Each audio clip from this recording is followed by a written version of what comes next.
सतयुग में आपका हार्दिक स्वागत है। मैं सतयुग की राजकुमारी आज आपके सामने हमारे स्वर्णिम राज्य की सुंदरता और अलौकिकता का सजीव चित्र प्रस्तुत करने जा रही हूँ। सतयुग यह वह समय है जहाँ सुखों का अमृत धरती पर बरसता है। पहाड़ों की जड़ी बूटियों से होते हुए पवित्र नदियाँ राज्य में आती है। नदी का जल प्राकृतिक सुगंध से युक्त होता है। इन औषधीय गुणों से परिपूर्ण जल के सेवन करने मात्र से शरीर में ताजगी और ऊर्जा का संचार होता है। सतयुग में खजानों के भंडार असीमित हैं। सोने, चांदी और रत्नों की कोई कमी नहीं है। राजमहलों की दीवारें सोने की ईंटों से निर्मित होती हैं, जिनमें हीरे और मोती जड़े होते हैं। यह हीरे ही भिन्न भिन्न कलर के बल्ब का काम करते हैं। दीवारों में लगे विशेष प्रकार के धातु और हीरे रोशनी को रिफ्लेक्ट करती है, जिससे एक ही मोमबत्ती से सारा महल जगमगा जाता है। हमारे राज्य की प्रजा के महल भी चांदी से निर्मित होते हैं और सेवकों के महल संगमरमर के बने होते हैं। यहाँ हर दिशा में प्रेम और अहिंसा का वास है, और यह अहिंसा केवल शारीरिक स्तर तक सीमित नहीं, बल्कि मानसिक और आत्मिक स्तर पर भी है। हर जीव के प्रति करुणा और आदर का भाव हमारे राज्य के लोगों का आदर्श है। यहाँ के रिश्ते आत्मिक होते हैं। पति पत्नी के बीच का प्रेम रूहानी और पवित्र होता है। मुख के बोल का प्यार है। आत्मिक मिलन की मधुर दृष्टि में ही प्रेम अभिव्यक्ति होती है। यहाँ शारीरिक आकर्षण का कोई अस्तित्व नहीं है। बच्चे भी आत्मिक योग शक्ति से जन्म लेते हैं, इसलिए हर व्यक्ति शारीरिक और मानसिक रूप से पूर्ण स्वस्थ होते हैं।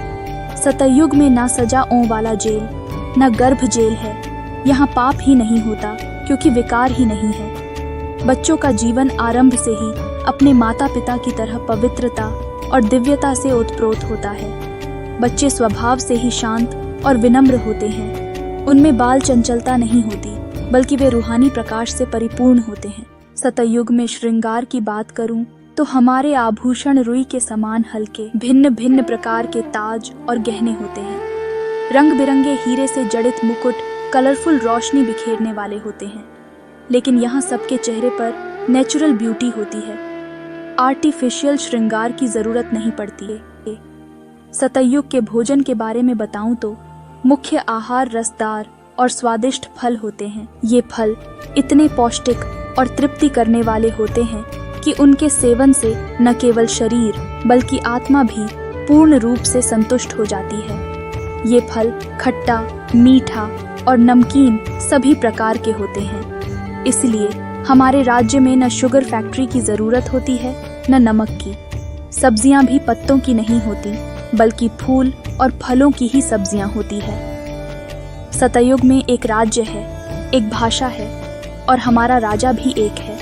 यहाँ प्रजा का प्रजा पर राज्य नहीं होता, इसलिए न कोई मतभेद है, न कोई विवाद। राजा और प्रजा सब एक परिवार की तरह होते हैं, और राजा सबके दिलों में सम्मानीय होते हैं। सतयुग में राजा 16 कला संपन्न और संपूर्ण होते हैं, इसलिए उन्हें किसी साधु, सन्यासी और मंत्री की सलाह की जरूरत नहीं पड़ती। और सतयुग में कोई साधु, सन्यासी, मंत्री भी नहीं होते हैं। यहाँ हर किसी के चेहरे पर एक प्यारी मुस्कान खिली रहती है, क्योंकि हर मानव का हृदय निर्मल जल के समान पवित्र और आत्मिक संतुष्टि से भरा होता है। सतयुग में उठने का समय सवेरे जल्दी का ही होता है, लेकिन थके हुए नहीं होते, क्योंकि न हार्ड वर्क है, न बुद्धि का वर्क है, न कोई बोझ है। इसलिए जागना और सोना समान है।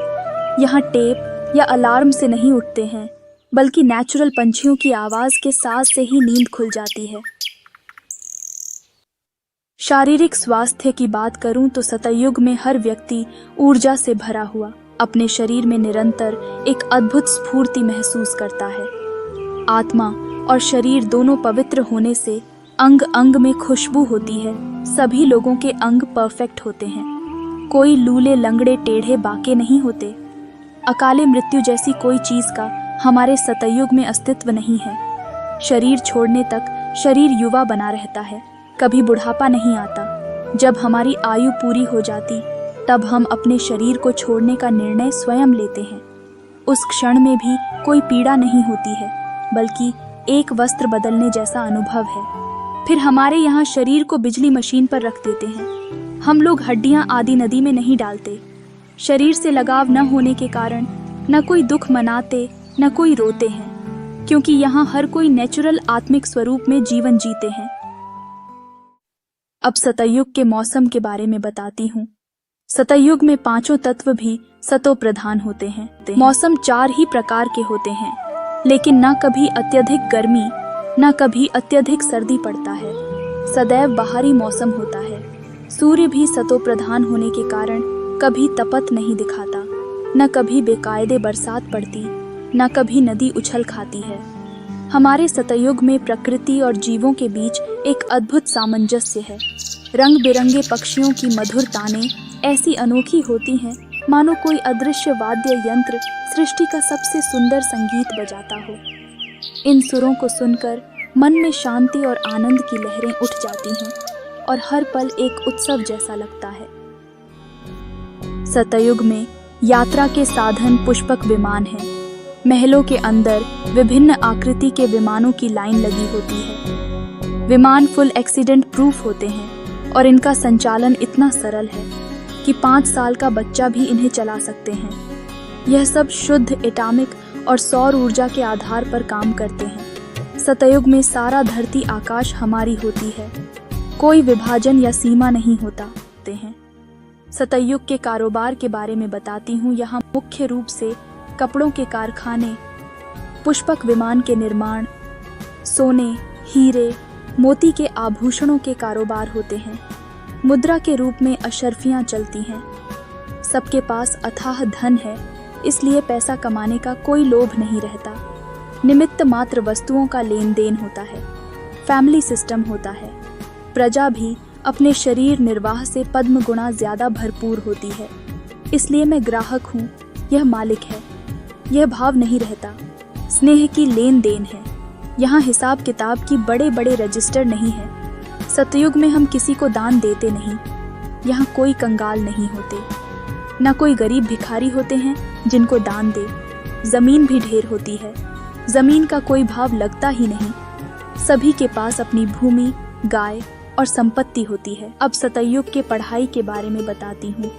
सतयुग की पढ़ाई भी एक खेल खेल में पढ़ते हैं। राजधानी की नॉलेज की पढ़ाई है, लेकिन मुख्य सब्जेक्ट यहाँ की ड्राइंग है। यहाँ छोटे बड़े सब आर्टिस्ट हैं। यहाँ की हिस्ट्री भी संगीत और कविताओं में होती है। सीधी सीधी बोर करने वाली नहीं होती। हमारे राज्य में नाटकशालाएं काफी हैं, लेकिन सिनेमा नहीं है। सतयुग की यह कहानी केवल एक युग का वर्णन नहीं, बल्कि एक आदर्श समाज की तस्वीर है, जहां हर एक आत्मा पवित्र और सुखमय जीवन जीती है। सतयुग का यह राज्य केवल उन्हीं आत्माओं का स्वागत करता है जो पवित्रता और दिव्यता में संपूर्ण हो। आप भी इस युग के लिए अपना पुरुषार्थ करें, ताकि इस दिव्य समाज का हिस्सा बन सकें। हमने आपको सतयुग के बारे में संक्षेप में बताया है। आपके मन में और भी अनेक प्रश्न होंगे। उनके उत्तर देने के लिए मैं और कृष्णा सतयुग में आपका इंतजार कर रहे हैं।